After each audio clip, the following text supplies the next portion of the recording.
2022, une année particulière pour les relations sino-béninoises.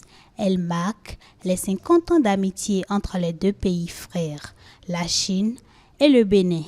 Que gagnent alors ces deux pays de cette collaboration?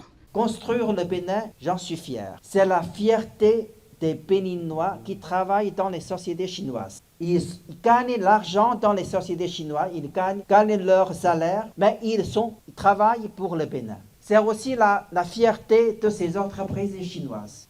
Ce sont des entreprises chinoises, ils sont ici au Bénin. Les sociétés-là, ils veulent gagner aussi leur rendement, leurs bénéfices. Mais ce qu'ils font faire, peuvent aussi faire développer la Chine, le Bénin.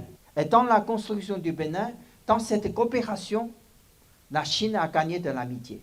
La Chine a aussi, grâce aussi à cette amitié, la Chine a aussi gagné des soutiens.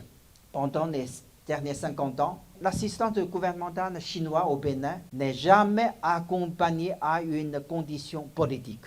Pen Jintao explique à cet effet ce que c'est que l'amitié. Quand on dit l'amitié, l'amitié n'est pas achetée. L'amitié est un échange de cœur. Ce que nous cherchons, c'est un partenaire en route, un compagnon dans la route, qui avance vers un même objectif. C'est grâce à cet esprit que partout en Afrique, on peut voir que les Africains avec les Chinois, on se sent bien à l'aise dans la coopération, dans le travail et aussi dans la vie quotidienne. Alors, le meilleur exemple, c'est dans cette lutte contre la COVID-19.